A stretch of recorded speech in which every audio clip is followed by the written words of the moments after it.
En direct du cabaret d'Albert, voici votre animateur, Marc-Antoine Monpetit.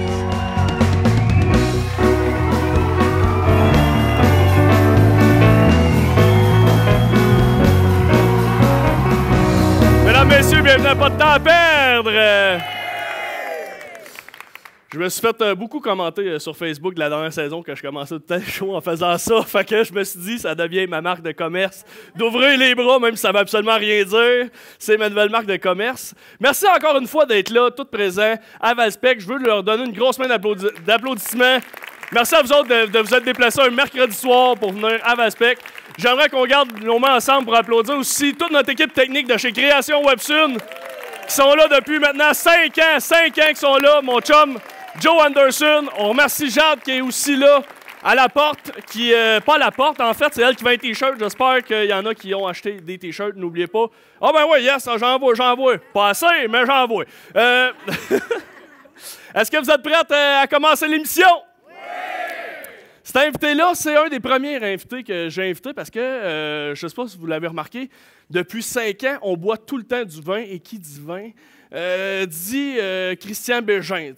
Je me suis dit, c'est inévitable que m'emmener cette rencontre-là va se faire. Et c'est ce soir que ça se fait. S'il vous plaît, je vous demanderai d'applaudir plus fort que ça pour Christian Bégin!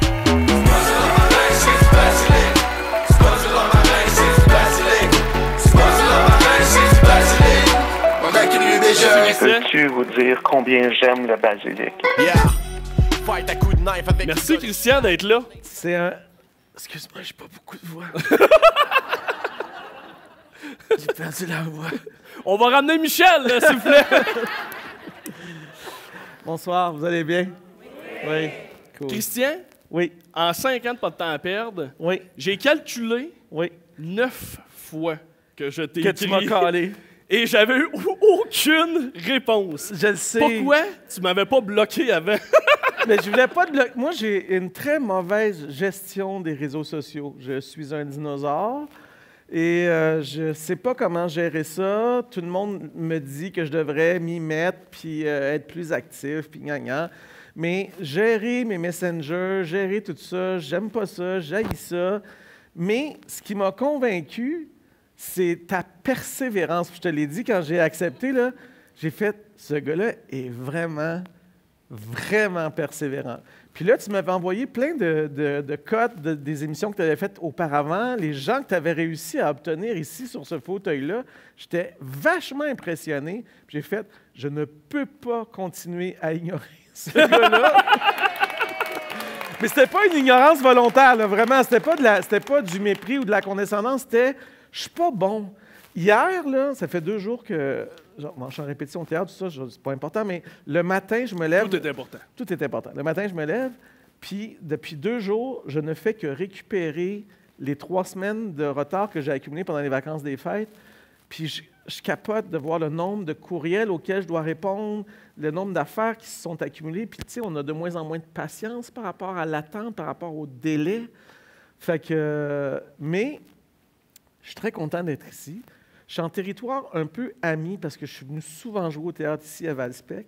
Mon ancienne belle famille, la famille Ben oui, Leduc, tu disais que... Jean-Pierre lui-même, était dans la famille de la mère de mon fils, en fait.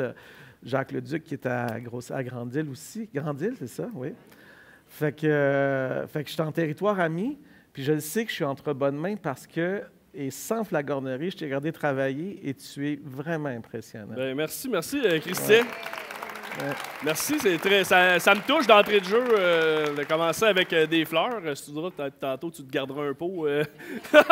C'est pas mathématique comme ça, non. Christian? Qu'est-ce qu'on boit? Je l'ai dit en entrée de jeu. Ouais, donc. Tu t'en fais parler à tous les jours. Oui. Un petit verre de vino. Tous les jours de ma vie, il y a quelqu'un qui me dit un petit verre de vino. Je vous jure là, que c'est vrai. Là. C'est devenu une expression consacrée à travers la province. Là. Partout, tu sais, je fais de la tournée au théâtre, tout ça. Partout où je vais, puis certains poussent l'audace jusqu'à dire un petit verre de vino Léguine. Parce que Marc, quand il a fait sa première parodie de moi, c'était comme ça, c'était un verre de vino Léguine. Mais alors que vino, là, moi, Christian Bégin, j'avais jamais dit ça à l'émission. C'est Marc qui a créé cette expression-là que je me suis appropriée puis que les gens se sont appropriés. Fait que qu'est-ce qu'on boit? On boit du JO 52. C'est du vignoble JO Montpetit. C'est de la dernière cuvée. Ça vient de sortir. OK. Et j'aimerais te C'est un vin québécois? C'est un vin québécois. Je sais que local? Oui, c'est un vin de Saint-Étienne de Beauharnois. Ben voyons qui vient donc. de mon village. On peut s'applaudir. Le vignoble qui sont là depuis 5 ans aussi, qui nous accompagnent dans cette aventure. Mais il y a une explosion incroyable dans les vins québécois. On n'a plus de raison de bouder les vins québécois, là. Il s'est fait beaucoup de scrap dans les, mettons, 15 dernières... Il y a 15 ans, là, on commençait, on balbutiait là, dans le vin. Mais aujourd'hui, il y a des grands vins qui sont vendus dans les grandes tables, pas seulement au Québec, là, mais partout dans le monde. Là. Il y a des vins québécois maintenant qui accotent des grands vins du Nouveau Monde, des Mais vins tu français. produis des vins. Est-ce qu'un jour, Oui. tu vas avoir ton propre vin québécois? Parce que pour l'instant, il n'est pas québécois. C'est vraiment mon rêve. C'était difficile de rentrer avec un vin québécois parce qu'en ce moment, la demande est tellement forte qu'on manque de vignes en ce moment. Il n'y OK. a pas assez de vignes. Il y a même des agriculteurs maintenant qui achètent, qui consacrent une partie de leur terre à faire pousser de la vigne pour des vignerons. Fait que, Moi, je me fais servir par mais Christian. vas-y, mon garçon, tu fais bien. Mais mon rêve, un de mes rêves, parce que, mon Dieu, que j'en ai beaucoup trop pour l'âge que j'ai, ça serait d'avoir mon propre vignoble un jour ou d'avoir une association claire avec un vigneron québécois avec qui je pourrais vinifier, tu sais. Est-ce que ça serait une pré-retraite ou Non, tu moi, je ne continuerais? sais pas c'est quoi la retraite. Je ne sais pas c'est quoi ce mot-là, tu sais. La retraite, souvent, dans mon métier, elle est forcée. C'est-à-dire qu'à un moment donné, là, je suis dans une période effervescente. Là. Tu as tout le temps des contrats qui s'arrêtent jamais. Non, c'est fou. C'est la période la plus foisonnante de ma vie professionnellement. Et statistiquement, dans mon métier, c'est sûr ça va arrêter. Puis je ne suis pas misérabiliste ou prophète de malheur. Statistiquement, à un moment donné, ça ne pourra pas continuer sur cette montée-là constamment. Ça va plafonner, puis on carbure beaucoup à la nouveauté, puis tout ça. Fait que la retraite, dans notre métier, c'est souvent parce que tout à coup, on n'a plus de travail. Mais moi, tant que je vais en avoir, je ne vais pas arrêter, sauf qu'en même temps, je développe, tu le sais, 1001 projets à droite et à gauche parce que je pense qu'on a plus qu'une vie dans une vie, tu sais, santé. Santé, Christian. On va Santé, écouter, tout le monde. santé, tout le monde. On vous boit d'en face un peu. Est-ce que vous avez le Tout droit de boire de le monde a un petit l'alcool? drink, tout le monde a un Hey, petit santé, drink. tout le monde. Santé. Santé. Hey, je bois avec Christian Bégin. Enfin, mon rêve réalisé. Est-ce que le vigneron est ici ce soir dans la salle? Non? Son frère est-tu là? Son frère est ici. Il y a des membres de Y a-t-il famille. la famille? Levez donc la main, ceux qui sont associés au vin, d'accord? Non, mais levez la main.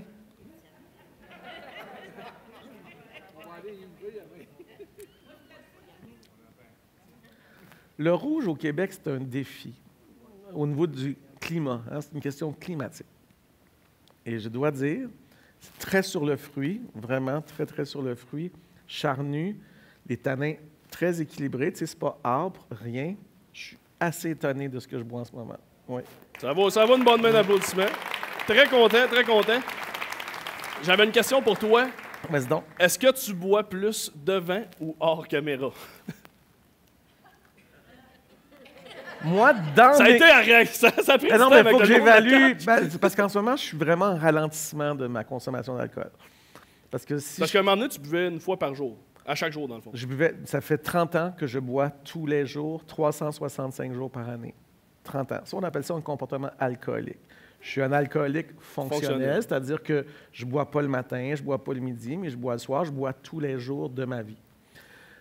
Mais ça ne m'empêche pas de travailler, je ne suis jamais sous au travail, ça n'a rien à voir. C'est quand je rentre, quand je finis de travailler après un show de théâtre ou après un tournage, je vais rentrer chez nous, je vais boire une bouteille de vin. Si je l'ouvre, ça se peut que je la finisse. Là, je suis beaucoup en ralentissement de ma consommation. Mais c'est stipulé dans mon contrat que s'il n'y a pas d'alcool, je ne travaille pas. Non, j'ai toujours dit, je ne bois qu'au travail et je travaille tous les jours. Non, c'est pas vrai, c'est pas sérieux, mais je suis beaucoup en diminution de ma consommation en ce moment parce que je me rends compte que ça draine mon énergie, puis qu'à un moment donné, le plaisir n'est plus le même quand ça devient une habitude si inscrite. C'est comme si tu n'as plus le même plaisir parce que c'est tellement quotidien. Ça devient un mécanisme. Ça devient un mécanisme, exactement. Fait que tu n'en tires pas le même plaisir. Fait que là, je suis en train de réfléchir, comme plein d'autres mondes en ce moment, en restauration. D'ailleurs, beaucoup de mes amis en restauration réfléchissent beaucoup à ça. David McMillan, entre autres de Joby, fait partie de ce mouvement-là. Plusieurs ont suivi, Danny Saint-Pierre, Kim Côté du côté Est à Kamouraska. Continue. Continue, comment ça? Non, je t'écoute. Non, c'est tout. Ouais. C'est de même que l'anecdote finit. Oui. Christian, ton premier rôle a été dans la pièce de Marcel Dubé, dans Zone. Oui. La pièce Zone. De Marcel Dubé, oui. Tu jouais le rôle de Tarzan. Tarzan, oui. Ben, pas Tarzan, celui qu'on connaît. C'était Non. un personnage qui faisait la contrebande de cigarettes. Oui. Et tu dis que ça a changé ta vie. Pourquoi? Ben parce que c'est là que j'ai compris que c'est ce que je voulais faire de ma vie, en fait. Moi, j'étais en secondaire 5 quand c'est arrivé. J'étais pas bon dans rien. J'étais pas bon dans les sports. J'étais dans un collège juste de gars où on valorisait beaucoup les sports. Je faisais de la pastorale. Je peux te dire que c'est pas très winner, faire de la pastorale en secondaire 5, là. Tu te faisais écœurer pour ça? Je me faisais, oui. J'étais très... j'étais boulié, comme on dit. Oui, j'étais vraiment boulié pour ça. Parce que c'était très valorisé. J'étais bon en natation. Cela dit, j'ai été lifeguard pendant de nombreuses années dans ma vie, tout ça. J'ai joué au water polo aussi. Mais ça a été long avant que je trouve mon sport. Puis j'avais besoin de trouver une place où est-ce que je pouvais dire aux gars, là, je suis meilleur que toi. C'est très basique puis très adolescent comme volonté, prouver. mais pour me prouver. Puis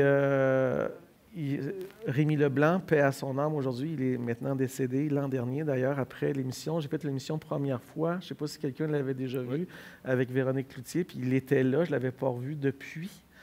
Et il est mort 2 semaines après l'émission. Dans le public. Oui, exactement, puis il est en chaise roulante, enfin bref. Et il a monté la pièce Zone de Marcel Dubé, que j'avais déjà vu, moi, jouer par des professionnels au théâtre Denis Pelletier, parce que j'allais au théâtre avec le collège. Puis quand j'ai monté sur scène, quand j'ai monté cette production-là, qui était une production assez professionnelle pour les moyens qu'on avait, beaucoup d'argent dans le décor. On avait joué ça à la salle Antoine Desilets, au théâtre Marie-Victorin à Montréal. Puis j'ai eu comme une révélation. J'ai fait « OK, c'est ça que je veux faire de ma vie. » T'avais quel âge environ? J'étais en secondaire 5. Fait que j'ai 16 ans. C'est pas comme Michel, t'as pas ans. fait ton secondaire 3 fois. Non, c'est pour ça que je me demandais. Là. Non, j'étais pas si pire à l'école, par exemple. J'étais très mauvais dans les sciences, mais j'étais quand même un bon étudiant. Là. Fait que, mais j'ai voulu, après le secondaire, rentrer à l'école de théâtre. Mais mes parents n'ont pas voulu. Pour eux, c'était inadmissible. C'était pas possible. Mon père disait... Qui tu penses que tu es pour imaginer qu'un jour, il y a des gens qui vont payer pour aller te voir? Tu sais, c'était ça la mentalité. C'était vraiment fait dire ça. Là. Oui, je me suis fait dire ça texto. Là. Puis t'étais quelqu'un qui n'aimait pas ça se faire dire non. Non, du tout. J'ai lu beaucoup, je sais que tu n'aimais vraiment pas ça de faire dire non. Ah non, je pouvais... Pourquoi tu as choisi justement de dire « Hey, je vais être comédien », le métier, ben même dans ce que je fais dans l'animation... Le métier où on passe sa vie 90% de notre temps à se faire dire non. Je sais pas, j'avais une tête de... Mais c'est surtout parce que j'ai vécu, là, sur scène, quelque chose qui ressemblait à rien. Tu sais, il y en a qui parlent... Il y en a qui ont des expériences mystiques, il y en a qui ont des révélations, il y en a... Moi, quand j'étais embarqué sur le stage puis que j'ai vécu ça, les applaudissements, l'impression d'être compétent dans ce que je faisais, j'ai fait, c'est ça que je veux faire de ma vie, tu sais. Puis... Mais c'est ça, mes parents ne voulaient pas. C'était pas de la méchanceté, c'est une mentalité aussi qui est très, très propre aux Québécois aussi, qu'on doit pas espérer sortir du lot. Même sortir du lot, c'est souvent suspect. Tu sais, les gens qui sortent du lot, souvent, on les bâche, on a vite fait de les ramener au plancher des vaches parce qu'on trouve qu'ils sont péteux, parce qu'ils sont sectés pour penser que tu peux sortir du lot, tout ça. Mais, donc, j'ai fait un cours en éducation spécialisée. J'ai fait mon cours parce que j'étais lifeguard auprès des handicapés intellectuels puis des handicapés physiques aussi particulièrement. Fait que j'ai fait mon cours en éducation spécialisée à Marie-Victorin. J'ai continué à faire du théâtre secrètement, sans que mes parents le sachent. Comment ça se passe, secret? Ben, je le disais pas à mes parents. Je faisais ça en activité parascolaire au cégep Marie-Victorin. J'en parlais pas. Je ne peux pas inviter d'amis à venir t'en voir. Non, on ne parle jamais. Non. De toute façon, mes parents ne venaient pas. J'ai joué au hockey 6 ans. Je pense que mon père n'est pas venu me voir une game. C'est un peu drôle quand même. Puis je ne dis pas ça pour le bâcher. Je dis ça parce que c'était ça. Mais tu n'étais pas c'était plus scoreur non plus. Et en 6 ans, j'ai scoré un but. Vrai comme je suis là, j'étais un médiocre joueur de hockey. J'ai un rapport d'amour-haine avec le hockey. Puis quand j'ai scoré, je peux même pas dire qu'est-ce qui s'est passé. Je suis tombé à terre. Est-ce que c'était dans le bon but? C'était pas dans mon but. Non! C'est vrai, tu sais ça, toi, hein? Oui, ben je suis bien des affaires. C'est bien des affaires. C'était même pas dans mon but. J'ai scoré dans... C'était même pas dans le but adverse. J'ai scoré dans mon but. En tombant, j'ai poussé le puck dans mon but. Ça a été le but de ma carrière de hockeyeur. On t'inquiète à ça ce soir au Hey, but, Christian Bégin. À ma carrière de hockeyeur, à vous, santé. Le fameux centre tant recherché du Canadien de Montréal. Hey, moi, j'étais sur le 4e trio en esti. J'ai joué à la défense et souvent sur le banc. Plus souvent sur le banc qu'autre chose. Ça te déplaisait pas de dire je suis benché, même si... Ben, j'aimais pas ça, de toute façon. Honnêtement, 6 ans je m'en foutais. à Ouais. retourner à l'aréna. Oui, parce que mon père voulait faire un gars de moi, tu sais. Moi, j'ai été élevé avec des filles. Quand j'étais jeune, je vivais à Saint-Léonard. Ma mère invitait des filles chez nous. Mes amis, c'était des filles. J'ai joué à la Barbie, au Lastic, au Easy Bake de Oven. J'ai fait ça, moi, des gâteaux dans le Easy Bake de Oven, là, pour ceux qui sont d'une autre génération. Fait que j'ai été beaucoup élevé par les filles. Puis mon père, marin, était souvent absent, mais je pense qu'il constatait où il avait peur. Je ne sais pas de quoi il avait peur. Probablement que ça tournait sûrement autour de l'homosexualité parce qu'à cette époque-là, on avait l'impression que ça, c'était associé à des activités féminines. On va le faire jouer au hockey, ça va l'aider, il va devenir un gars. Mais c'est pour ça que j'étais allé au Collège Laval aussi. Il m'a mis dans un collège juste de gars, axé sur le sport, parce qu'il se disait, on va faire un gars de ce gars-là, tu sais. Puis tu sais, j'ai voulu être religieux, moi, en plus. Ben oui, t'as même déjà pensé, t'étais Jésus. Oui, ben, je ne l'ai pas pensé par moi-même, mais il y a des gens on qui te l'a comme un peu imposé. Oui, il y a des gens qui me disaient, on pense que t'es un appelé, tu sais. Ouais. Fait qu'à un moment donné, c'est un peu rushant quand tu vis en communauté religieuse, puis que tu te fais prier dessus avec des gens qui t'imposent les mains, puis qui te disent, as-tu senti l'Esprit de Dieu descendre sur toi? Puis finalement, tu dis oui parce que tu veux juste que ça arrête. Mais j'ai longtemps pensé que j'étais investi d'une certaine mission jusqu'à ce que je me voue à d'autres saints, comme je me plais à dire. Oui, c'est ça. Fait que tu t'es jamais comme en regardant Jésus en disant « C'est moi. Je me vois là. » Non, mais OK, je vais te dire des affaires honnêtes, OK? Ouais, vas-y. Il y a eu des moments dans ma vie là, où j'ai douté, où je me disais, vous allez dire, c'est un Christ de malade. Mais je suis jeune, j'ai 15-16 ans, je suis en quête d'identité, tout ça.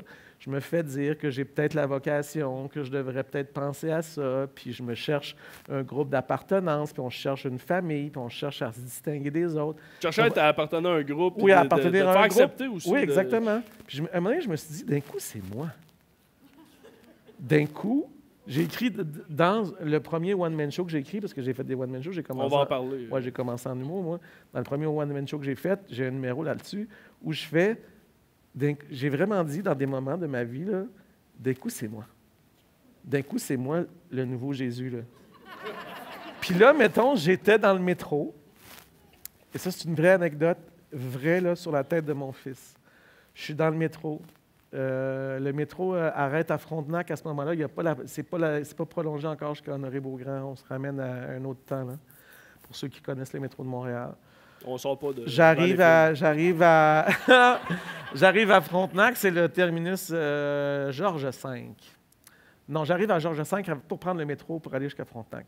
J'arrive à Frontenac, il y a des jeunes, environ, je ne sais pas, dans la vingtaine, qui commencent à se battre dans la rame de métro où je suis.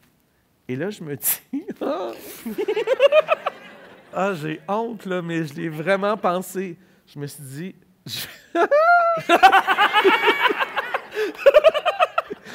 je me suis dit, je vais me lever, puis je vais leur dire, arrêtez. Et là, je me disais, s'ils arrêtent, c'est parce que je suis Jésus.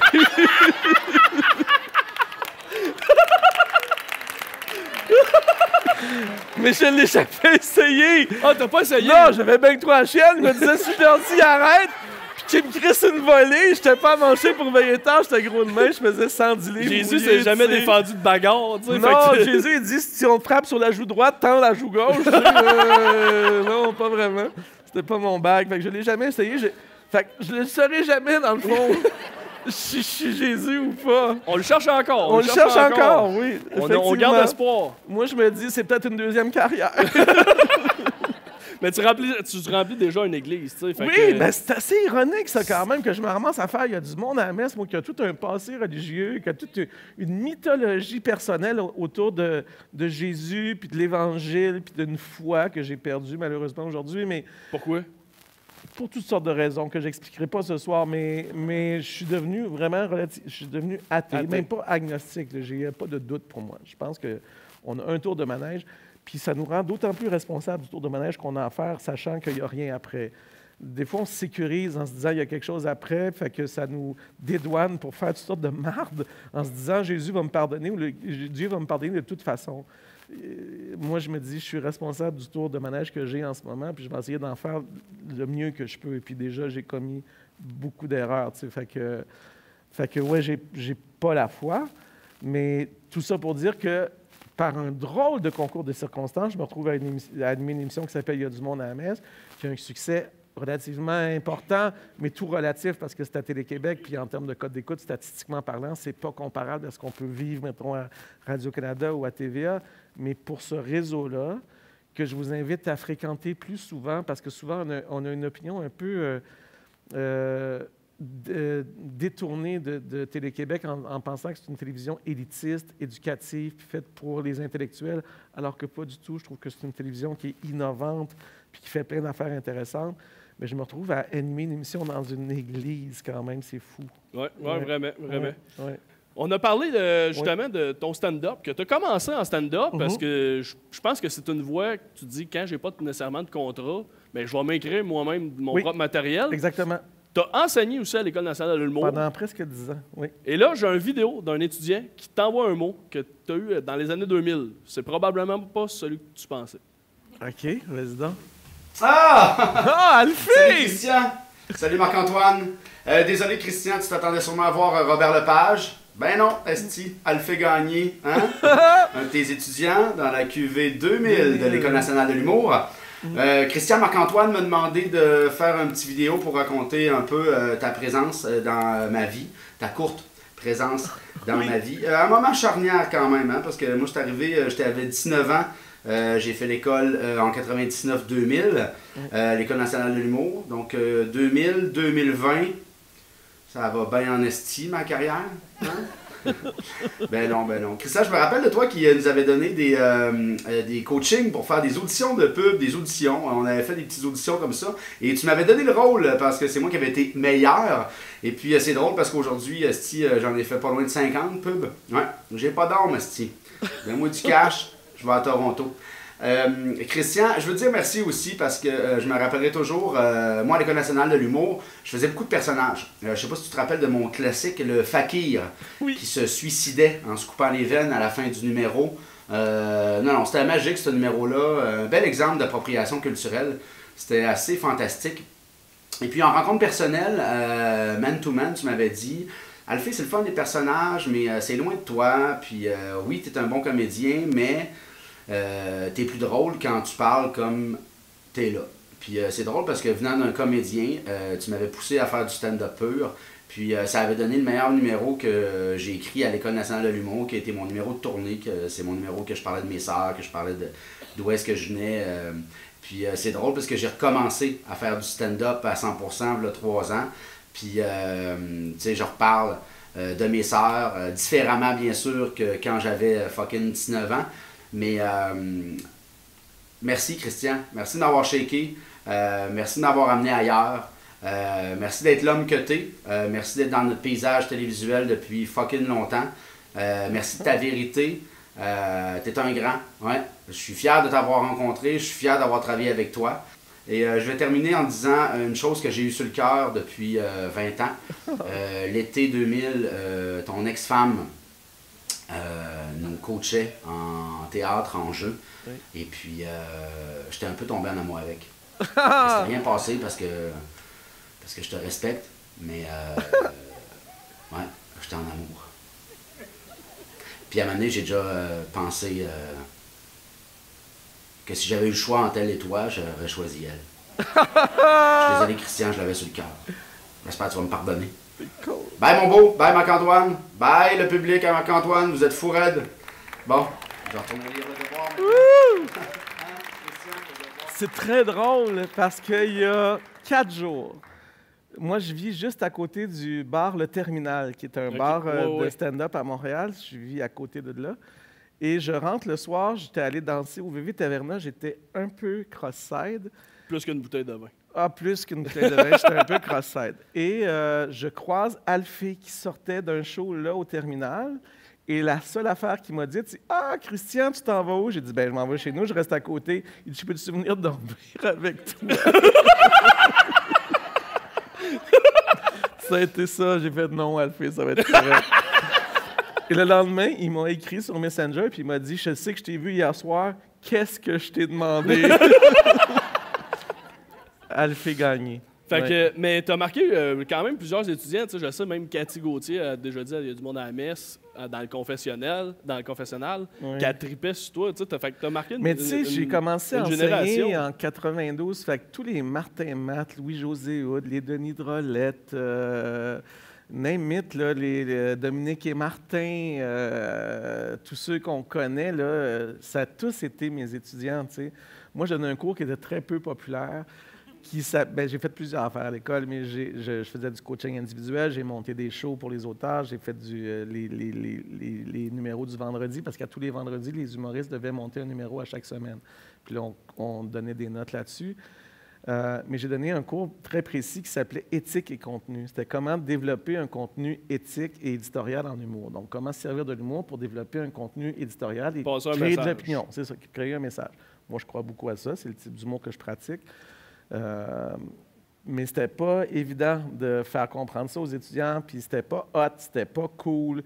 Je leur demandais de lire des articles de journaux, puis je pense qu'il y en avait là-dedans qui n'avaient jamais lu le journal de leur vie, tu sais. Fait que des fois, je leur disais, lisez un article, essayez pas d'être comique, faites juste me dire qu'est-ce que vous pensez de cet article-là, puis ensuite de ça, on va essayer de partir de votre opinion, puis on va essayer d'en faire quelque chose de drôle, tu sais. Puis... bon, certains y ont réussi plus que d'autres, mais c'était pas un contenu populaire parce qu'il y a encore une vision, qui perdure, je crois, mais qui change beaucoup quand je regarde les nouveaux humoristes là, qui grandissent puis qui poussent en ce moment. Mais il y avait encore à cette époque-là une pensée magique que ce qu'on voulait, c'était pas tant être humoriste que de faire de Saint-Denis puis devenir une vedette, plutôt que d'être le porteur d'une parole aussi. Puis, parce que quand tu fais payer du monde puis que tu es seul sur scène, il faut quand même que tu réfléchisse à ce que tu viens de dire. T'sais. Même si c'est du pur divertissement, il faut quand même que tu ailles réfléchir à ce que tu fais là. Parce qu'il y a des gens qui ont payé 40, 50, 60 piastres pour venir te voir. Fait que tu as une responsabilité, puis c'est ce que j'essayais de leur faire comprendre. Tu penses qu'on a une responsabilité en ce moment? Ou, toujours. Aussitôt qu'on est en représentation, on a une responsabilité. Je pourrais pas dire... Hey, sais-tu, à soir, j'aimerais ça que ça se claire à soir, puis que, je sais pas, les Juifs, on peut-tu juste s'entendre tout le monde que c'est des hosties?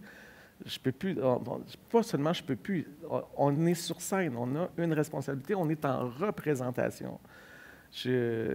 Ça crée tout de suite un contexte où, tout à coup, je deviens responsable de ce que je dis, puis tu sais, il y a des fois, moi, publiquement, j'ai pris la parole, puis pas que je regrette ce que j'ai dit, mais je le dirais différemment aujourd'hui parce que je pense que je ne prenais pas conscience de la portée de ce que je disais aussi. Aujourd'hui, en vieillissant, je suis plus conscient de ça, puis j'étais plus péteux aussi, je ne me prenais pas pour du 7-Up flat à une certaine époque de ma vie, tu sais, fait que... Ben, t'étais Jésus, tu sais, fait que... c'est ça! T'as raison! Jésus, il y a un message à dire, puis écoutez-le, là, c'est ça! T'as tout à fait raison! Oui. Vas-y, c'est ta boîte d'avoine croquante. Le 7 août 2019, en entrevue à Ici Première, tu dis « La reconnaissance est une drogue dure. » Oui. Même si tu as de beaux succès, tu veux toujours en avoir plus. Ça, c'est toi qui as dit ça. Oui. À Curieux rencontre avec Marc Labrèche, justement, on en parlait tantôt quand il t'imitait. Vous avez fait une rencontre de... Tous les deux ensemble. Les deux curieux ensemble. Oui. Tu dis que ton pire défaut était ton désir de plaire. Oui. Et tu as aussi dit, pourtant, tu as déjà joué dans Bibi et Zoé. Oui.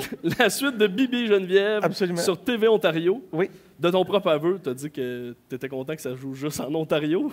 Oui. Aurais-tu voulu être connu, même si ça aurait été en jouant des affaires que tu n'endosses pas, justement? Si tu en disais, hey, pour être connu, moi, je ferais n'importe quoi, Occupation Double, je le ferais, Célibataire et nu, je l'aurais fait. Tu sais, si ta carrière commençait aujourd'hui, là. Non. C'est-à-dire que même à cette époque-là, j'étais très puriste. Sauf qu'à un moment donné, je vivais avec Isabelle Richer, qui était ma colocataire à cette époque-là, qui était à l'École nationale. À 2, on gagnait 11 000 $ par année. À tous les mois, on appelait notre propriétaire et on disait, on ne pourra pas payer le loyer ce mois-ci. Puis on a eu une propriétaire extraordinaire qui disait, OK, on va vous attendre, tu sais. Fait qu'à un moment donné, quand la gomme Trident m'a appelé pour faire une audition pour un commercial, là, j'ai fait, tu fermes ta gueule puis tu dis oui. Puis même si tu y crois pas, tu y vas. Puis j'ai eu... Parce que tu en avais besoin. Puis ça m'a fait vivre pendant presque un an. Le premier commercial que j'ai fait, c'est Trident. Puis ça m'a fait vivre pendant un an. Parce que, bizarrement, pas bizarrement, mais parce qu'on vit dans un drôle de monde, c'est plus payant faire un commercial d'1 minute de Trident que, mettons, une apparition une semaine dans le Tricheur, mettons. Tu sais, je fais 5 émissions du Tricheur, mais je vais être payé moins cher qu'un 30 secondes de Trident, mettons, tu sais. Fait que ça m'a fait vivre, Trident. Sauf qu'aujourd'hui, il y a des affaires que je ne ferais pas par principe. Tu sais, il y a des affaires que je ne voudrais pas faire. Si tu avais à commencer justement mais ta si carrière, j'avais à t'es pas commencer connu, puis aujourd'hui, tu sais que c'est une drogue dure, oui. La reconnaissance, tu sais. Oui, mais la reconnaissance, à tout prix, j'y crois pas, parce que ça ne peut pas être un vrai moteur. Il y a eu un sondage qui a été fait aux États-Unis il y a quelques années auprès des étudiants du secondaire, où on demandait aux étudiants du secondaire « Qu'est-ce que vous voulez faire dans la vie? » La réponse qui est revenue le plus souvent, c'était « être connu ». Ça n'a aucun C'était bon pas sens. faire un métier, c'était être connu. Puis on le vit en ce moment avec tout le phénomène des influenceurs et des influenceurs. Il y a ça, tu sais. Le moteur, c'est pas d'être le véhicule d'une pensée, d'un art ou de quoi que ce soit, c'est d'être vu dans l'œil du public. Puis toutes nos vies maintenant sont dirigées vers ça. Facebook, Instagram, tout ça, toutes nos vies sont mises en scène constamment. On publie ce qu'on fait, Fait que la reconnaissance à tout prix, non. Non, mais parce en que même justement, temps, t'es pas ultra sur les médias sociaux, tu te dis... Non, pas du tout. Sauf qu'en même temps, à un moment donné, il faut que tu vives. Il faut que tu le payes, ton loyer. Fait que, tu sais, ce comédien dont on a ri dans le bye-bye, qui fait Michel-Olivier Girard, ben il gagne crissement bien sa vie là, oui, en faisant tu fais ça. une Là. pub, puis lui, il en a Non, fait lui, il est plusieurs, là. porte-parole. En plus, il y a une Porte-parole, c'est ça. exclusivité. Une exclusivité dans mon métier, ça se paye. Tu sais, comme moi, mettons, je ne peux pas annoncer rien d'autre qu'IGA parce que mon avatar, il est chez IGA, mais parce que j'annonce juste chez IGA, ça se négocie, ça a une valeur marchande, ça, sur mon contrat. Fait que, Olivier, comment il s'appelle? Michel-Olivier Girard, excuse-moi, j'ai des moments seniors un peu parce que je vieillis. Mais on ne peut pas juger ce gars-là parce qu'il gagne sa vie très honorablement maintenant à cause de ça. Il y a une famille à faire vivre. Fait qu'à un moment donné, tes principes, tu les mets de côté. Sauf que tu m'appellerais, peu importe l'âge, pour faire, mettons, une pub pour les Forces armées canadiennes. Il y a des affaires que je ne ferais pas par principes moraux, éthiques. Je n'annoncerais pas du McDonald's. Pourtant, j'en ai passé des auditions. J'en ai mangé. T'en as mangé beaucoup en début de carrière, en début de vie. Absolument. Non, puis moi c'est ça qui te nourrissait? Là? Pas que le McDo, là, mais... Non, mais moi, ma mère, qui était une femme malade et qui n'aimait pas beaucoup faire à manger, moi, j'ai été élevé avec mon frère en mangeant du Kentucky et du McDo. Puis c'était la fête, là. J'ai été élevé à ça. Je partais de chez nous en Pointe-aux-Trembles, j'allais au McDo, j'allais puis au Kentucky, j'ai mangé ça. Aujourd'hui, des fois, il m'arrive, quand je vais à Kamouraska, d'en acheter. Là. Je ne suis pas blanc comme neige, mais je ne l'annoncerai pas, mettons. Mais dans une situation d'extrême précarité, à un moment donné, oui. Quand il faut que tu payes ton loyer, quand il faut que tu nourrisses ta famille, il y a des principes qui tombent, peut-être, je ne sais pas. On ne peut pas être totalement pur. En tout cas, moi, je le... Ben non, il n'y a personne qui est je ça. le suis pas. À part Jésus. À part Jésus. À part Jésus. Ça. Puis encore, Jésus, c'était un pécheur. Tu sais, moi, j'aime imaginer Jésus comme un gars qui a fait des parties, qui a fini des soirées bien cross-side. Ben, il a transformé l'eau en Il a vin. peut-être zigné un peu avec Marie-Madeleine, puis il a eu du fun, tu sais. C'est le Jésus que j'aime, tu sais. C'est ça! T'as choisi ton Jésus! Oui, moi, c'est T'as le choisi Jésus ton que je veux. Jésus. Parce qu'on n'arrête pas de dire qu'il s'est fait homme. Ben, s'il s'est fait homme, ben, vas-y all the way, man. Tu sais, c'est ça. Oui. T'as dit, j'ai accroché sur un mot, t'as dit que t'étais pudique. Pourtant, t'as déjà joué au théâtre, t'as déjà été nu. J'ai joué nu 275 fois. 275 fois, il est arrivé une fois Oui. un bijou que j'aimerais que je raconte. tu racontes devant tout le monde. Est-ce que vous en avez déjà entendu parler? Non. Je joue une pièce qui s'appelle La Société des loisirs, écrite par François Archambault. Ça fait ça. Hein? Excusez-moi, c'est mon grand collet là, à la mode. Fait que une pièce de François Archambault, je le dis, pour laquelle j'ai gagné à l'époque le masque du meilleur acteur, à l'époque où il y avait encore le galet des masques. Ça a été mon premier trophée à titre d'acteur de théâtre. Une pièce extraordinaire qui a fait époque, qu'on a repris pendant plusieurs années, qu'on a joué presque 275 fois. On joue au Théâtre La Licorne à Montréal, qui est un théâtre environ grand comme ici, ce qui fait que je suis sur scène et la première personne est là, à la même place où vous êtes. Et je joue avec Geneviève Néron, Marie-Hélène Thibault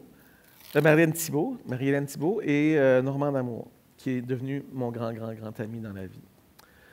Et il y a une scène où je suis seul sur scène avec Geneviève Néron.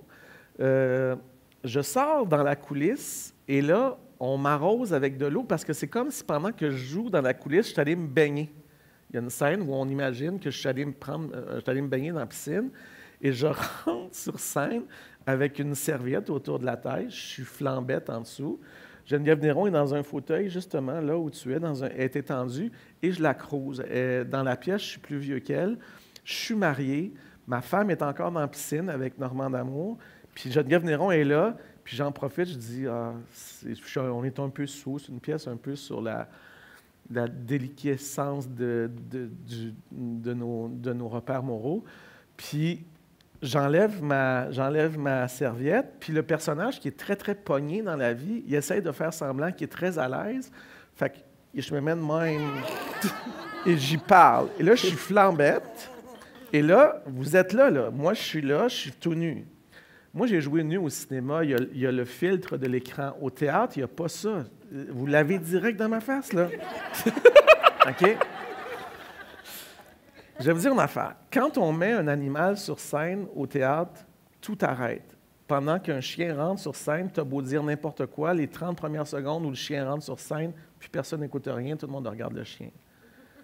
Quand tu te mets nu sur scène, c'est le même principe que le chien.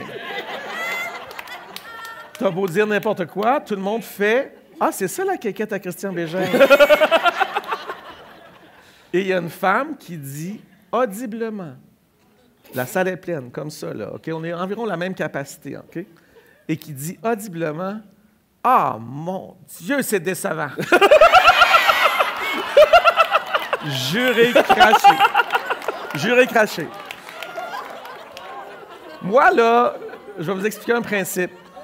Quand tu rentres sur scène, ton pénis ne veut pas sortir. OK? C'est un principe naturel. En plus, moi, je suis dans la coulisse, il me pitch de l'eau froide parce que c'est comme si je venais de me baigner. Alors, tout ce qui me reste, c'est une arachide, d'accord? D'ailleurs, c'est mon nom de scène maintenant, c'est Peanut.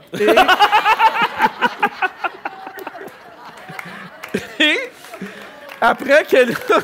Oh, ça vaut, ça vaut. Oui. God. Et après qu'elle ait dit ça, tout ce qui me restait de pénis est rentré dans mon corps. J'étais instantanément un eunuque. Il ne restait plus rien, je n'avais plus de pénis. Et j'y aurais craché d'en face. J'étais tellement... Ça non, puis là, en plus, Geneviève Néron qui est sur le... Elle pleure de rire. J'entends en coulisses Marie-Hélène puis Normand qui sont écroulés. La salle rit. On a arrêté le show pendant 2 minutes au moins. 2 minutes, arrêter un show, c'est long en estifié. Moi, je me disais, je ne serais jamais capable de recommencer. Geneviève Desronds, elle disait, on ne sera pas capable de reprendre ça. On va arrêter le show, on va l'échapper complètement. Puis là, à un moment donné, on a arrêté, tout arrêté. On a arrêté, puis on a dit, on va prendre juste 30 secondes. Puis là, les gens se sont rendus compte qu'il fallait qu'ils arrêtent s'ils voulaient voir la fin du show quand même. Mon pénis n'est pas ressorti. As-tu remis ta serviette? Et j'ai remis ma serviette. Alors, c'était mon expérience de tout nu, parce que j'en ai fait du tout nu en... Bon! Oui. Oui. Puis je vous l'assure, je n'ai pas un micro-pénis, là. Prouve-le. Non, c'est Non. pas vrai. Mais c'est ça. C'est quelque chose, jouer nu. Au cinéma, c'est autre chose, parce que tu as le... Puis... Ben, ils te mettent un... Il y a comme un pacte ou Ben, pas ça un pacte, dépend. mais Il y a des... Tu sais, mettons, dans Vice caché, j'ai fait des scènes de nu avec Sylvie Léonard, puis j'avais ce qu'on appelle, nous autres, dans notre métier, une poche de thé, là. C'est qu'ils te mettent vraiment juste une petite poche par-dessus le sexe, avec une corde, là, puis tout ça, juste pour te cacher le pénis. Puis Sylvie Léonard, il mettait 2 espèces de petites fleurs sur les mamelons. Puis j'ai déjà fait un number là-dessus sur ses seins à la prière de ne pas envoyer de fleurs quand je l'ai fait pour elle. Puis je disais, ils se sont donné beaucoup de troubles pour cacher si peu de choses. Elle avait beaucoup ri. Mais ouais, c'est ça. Fait que quand tu es à l'écran, c'est pas du tout pareil. Puis tu es très protégé. Mais il n'y a pas de public non plus. Non, puis souvent, on fait ce qu'on appelle un close set. Donc, c'est-à-dire que l'équipe... Tout ce qui reste de l'équipe, c'est seulement le caméraman, le réalisateur puis le preneur de son. Tout le reste de l'équipe sort, puis ils n'ont pas le droit de regarder dans les moniteurs. Fait que c'est vraiment une équipe réduite. Puis aussitôt que la scène est finie, on se lève, ils nous mettent une robe de chambre sur le corps. Dans la série Fragile, je ne sais pas si quelques-uns l'ont vu, j'avais quelques scènes d'amour avec Monia Chokri, puis on était nus, pour vrai, là, dans le lit. Mais ce qui est très étrange, d'ailleurs, c'est un drôle de métier pour ça. Vous auriez pu être en boxeur? Parce que à un moment donné, je me lève, puis il faut que je sois nu. Moi, je déteste, comme les films américains, où les couples font l'amour, puis ils sont en bobette, puis en brassière, où tu fais, voyons, il n'y a personne qui fait ça. Alors moi... si je fais une scène d'amour, on n'est pas personne ni en brassière, ni en bobette, on est tout nu. On le fait réaliste. On le fait réalistement. On le fait ou on le fait pas? Mais on ne fait pas l'amour pour vrai, bien évidemment. Bon, mais nos corps se touchent, tu sais, fait que...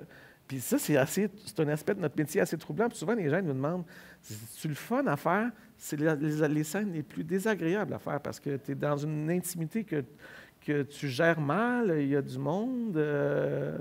tu te questionnes sur qu'est-ce qui peut se passer, parce qu'une réaction nerveuse peut faire en sorte... Moi, les premières fois que j'ai eu des scènes d'amour avec des filles, je leur ai dit, si il se passe que quoi, si mon corps réagit, si j'ai une érection, prenez pas personnel. Ça se peut que ça arrive. On ne sait pas la nervosité, tout ce que ça peut créer. C'est des contextes... C'était la première fois pour toi aussi. Oui, fait que c'est des contextes très, très étranges, tu sais, de tourner des scènes comme ça quand même. C'est clos, cette parenthèse-là.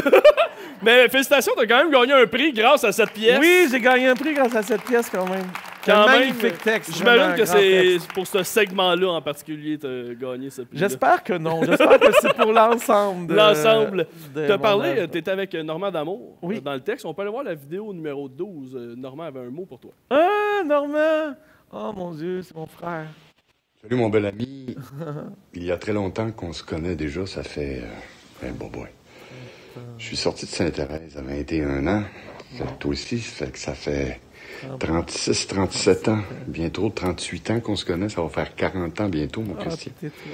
Et tout ce que je peux dire, que tu es probablement la personne qui m'impressionne le plus, à part mes enfants, mais la personne qui m'impressionne le plus comme humain. Parce que tu sais tout faire. On se l'est déjà dit, ça, mais j'aimerais te le redire encore pour que tu saches très bien.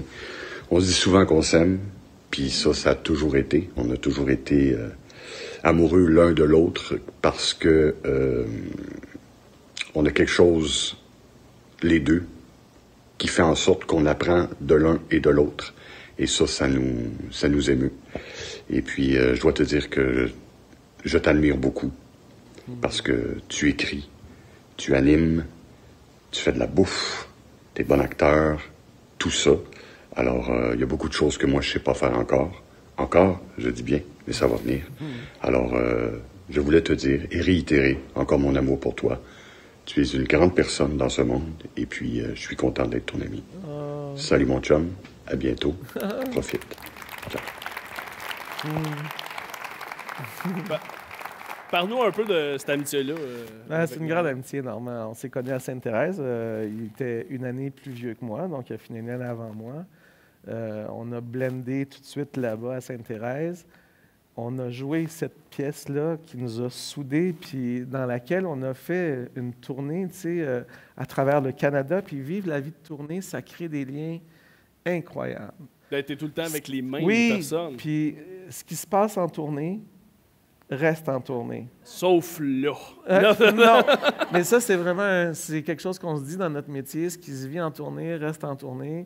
Normand et moi, on a vécu beaucoup d'excès. Ça a été un chum de brosse. Mais justement, quand il va à Curieux-Bégin, c'est la plus grosse dérape que Non, mais c'est Oui, c'est le plus délinquant. J'ai fait une fois l'émission de Anne-Marie Wittenshaw là, sur le guide Resto Voir, là.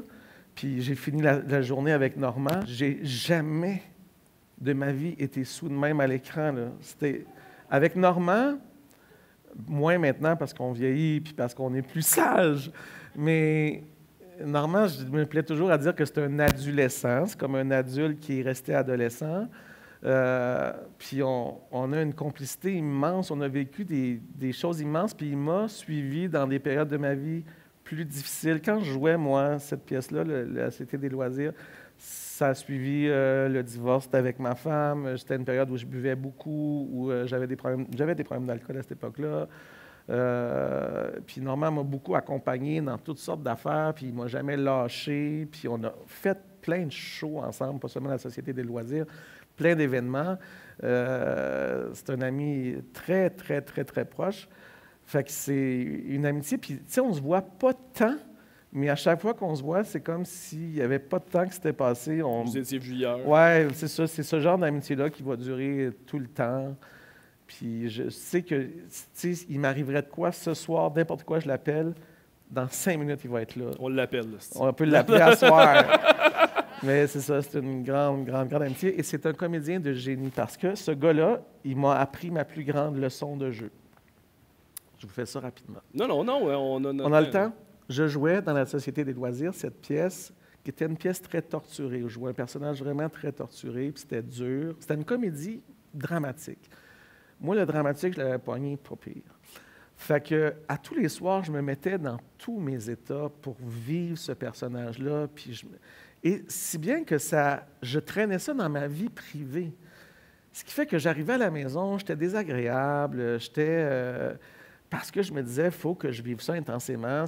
Il y a une école de pensée qui dit que certains comédiens ou certaines comédiennes sont tellement investis par le rôle qu'ils n'arrivent pas à s'en dégager. Heath Ledger en est mort de son rôle exactement. du Joker. Fait que absolument. Ça se comprend. Oui. Tu tombes dans une bulle. Là, absolument. Et Normand D'Amour, après 4 ans d'école, des années de métier, m'a donné la phrase qui a changé tout mon rapport à mon métier et qui fait que je ne pratique plus mon métier de la même façon du tout. Et je pense que je suis un meilleur comédien à cause de ça aujourd'hui. Il m'a dit un soir que j'étais fatigué, écœuré, que j'étais en instance de divorce, que tout chiait alentour de moi parce que j'étais rendu insupportable, parce que j'étais tellement investi dans mon rôle, puis qu'à 20 minutes avant le show, il fallait que personne ne me parle parce que là, je me concentre et que je me mette dedans. Un soir, Normand est venu me voir et il m'a dit « Christian, on fait semblant. » Et ça a tout changé. Normand D'Amour, là, il peut jouer le rôle le plus dramatique. 2 secondes avant de rentrer sur scène, il se gratte le cul, il sent le doigt, il dit « Veux-tu sentir? » Puis il rentre. Et quand il est sur scène, il est dead on parce qu'il fait semblant. Et faire semblant, ce n'est pas faire l'économie de la vérité. C'est faire semblant. Ma job, moi, c'est faire semblant. J'ai appris à faire semblant. J'ai développé des outils pour faire semblant. Je respecte les comédiens et les comédiennes qui ont besoin de tout ça, toute cette recherche-là, puis toute cette introspection-là. Mais moi, ça m'a sauvé la vie parce qu'il y a une dimension éminemment ludique. On appelle ça jouer. Je m'en vais jouer au théâtre. On appelle ça jouer. Ouais, c'est le verbe jouer. C'est le verbe jouer. Si t'as pas de plaisir. Fait que si c'est trop douloureux, fait que c'est l'idée vraiment de faire semblant. J'ai pas de la peine pour vrai.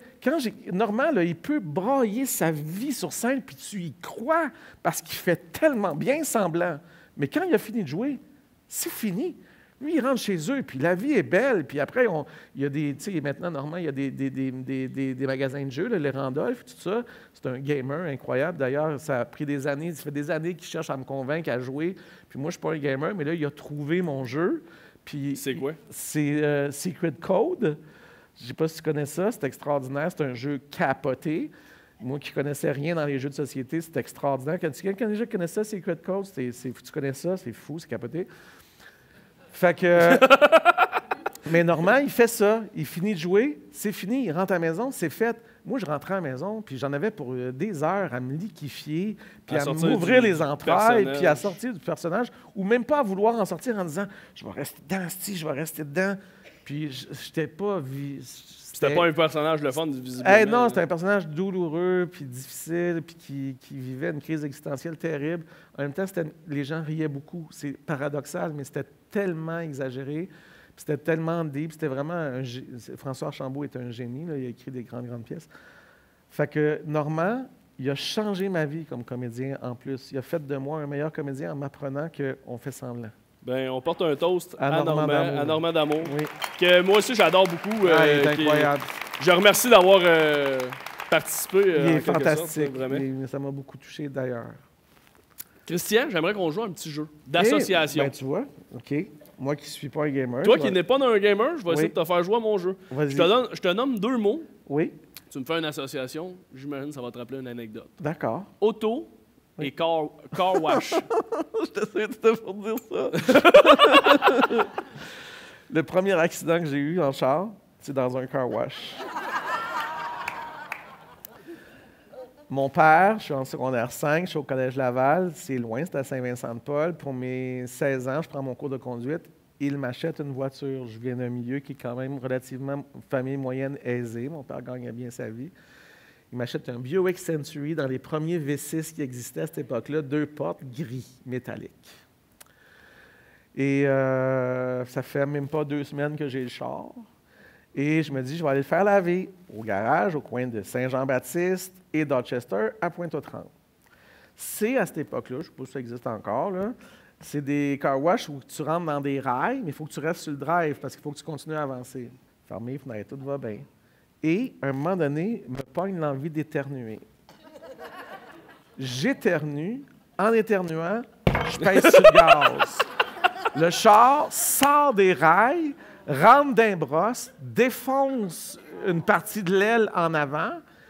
Le garagiste, plus capable d'arrêter la machine n'est plus capable de l'arrêter. Juré, là. Là, il rentre dans le car wash. Là, il me crie « Baisse ta fenêtre, hostie, baisse ta fenêtre. » Là, je baisse ma fenêtre. Là, rentre.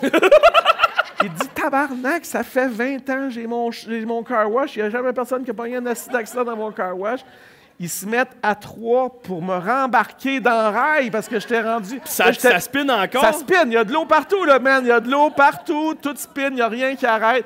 Ils sont 3 à essayer de lever le char, à me rembarquer dans le rail pour que je sorte. Parce que moi, mon char, il n'est pas capable de rembarquer tout seul. J'ai beau faire n'importe quoi. C'est haut, là. C'est haut de même, les rails, tu sais. Fait qu'ils réussissent à me rembarquer dans les rails. Et là, il faut que j'apprenne ça à mon père. Il y a 2 semaines, le char. Mon père, le char a 2 semaines. Et là, il faut que j'appelle mon père pour lui dire que Mais mon père a été très magnanime. J'ai eu un autre accident quelques temps après où j'ai menti encore une fois. J'ai fait un... Qu'est-ce que tu as dit la première fois? La première fois, j'ai dit, okay. J'ai eu un accident dans le car wash. Là, il ne comprenait pas. Qu'est-ce que c'est, tabarnak, t'as eu un accident dans le car wash? Tu sais, ouf, comment t'expliques ça, tu sais? Mais finalement, bon, c'est pas trop fait de chicaner. Mais je te dis ça parce que 2-3 mois plus tard, j'ai eu un autre accident où j'étais sur la rue Marien à Montréal-Est. C'était l'hiver, c'était glacé, il y avait une pente. Puis à un moment donné, mon char a slidé, j'arrivais plus à le contrôler, puis je suis rentré dans un truck qui était stationné. Le truck, aucun dommage. C'était un gros truck. C'était à la Bulldog Grip, une compagnie de colle à Montréal-Est. Moi, mon char, là, ça fait un mois qu'il est réparé, là, tu sais, tout ça, là, ça fait, je te jure, ça fait même pas un mois que j'ai mon premier accident. Depuis, je n'ai jamais eu d'accident. Mais il n'y a plus de voiture, il est en scooter. Ah, ça va là, une petite clap. Ça va là, quand même! Ça va là, ça. Oui. Je repaque encore le char de l'autre bord. Là, à ce moment-là, je suis étudiant en éducation spécialisée à Marie-Victorin parce que mes parents n'ont pas voulu que j'aille en théâtre. Fait que là, je m'en vais à Marie-Victorin, je parque mon char, et là, j'appelle mon père, puis là, je dis à mon père, « Paf, fuck! Je viens de rentrer dans le parking, il y a quelqu'un qui m'a fait un hit and run, asti, il y a quelqu'un qui m'a rentré dedans. J'arrive au char, puis là, le char est tout poqué. Il dit, appelle la police. Là, j'appelle la police. Là, je fais un rapport de police mensonger où il ne pouvait pas être comédien, mais il le faisait quand même. Oui, là, où je bullshit sur le fait que quelqu'un m'a rentré dedans. Puis là, la police, elle regarde, il n'y a aucun dégât à terre, il n'y a pas de trace de rien. Il me trouve un peu suspect, il n'est pas sûr de ma déclaration. Et moi, j'ai un oncle qui est mort aujourd'hui, qui s'appelait Bernard, qui est policier. Mon père, il sent la soupe chaude, il sent que j'ai fait une mauvaise déclaration. Ça, je ne l'ai jamais compté, j'ai tellement honte. Et il s'organise avec mon oncle Bernard.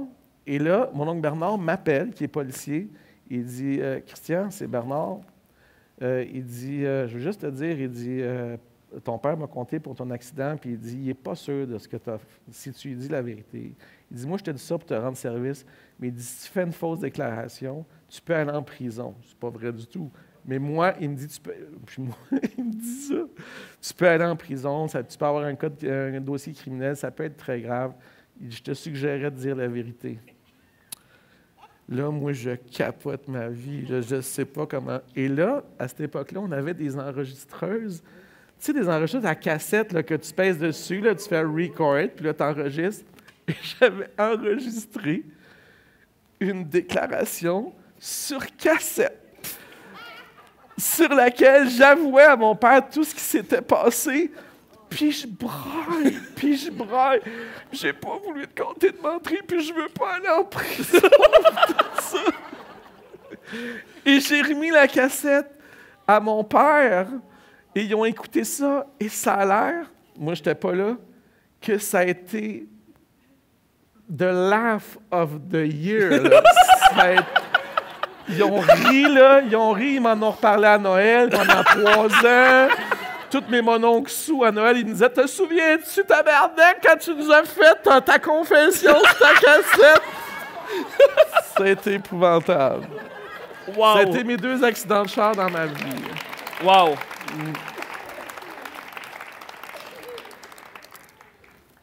Bikini et pretzel.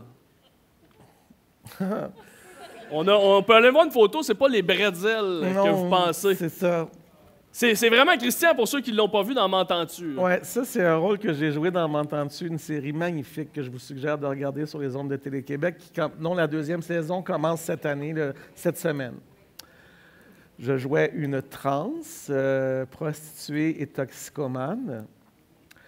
Et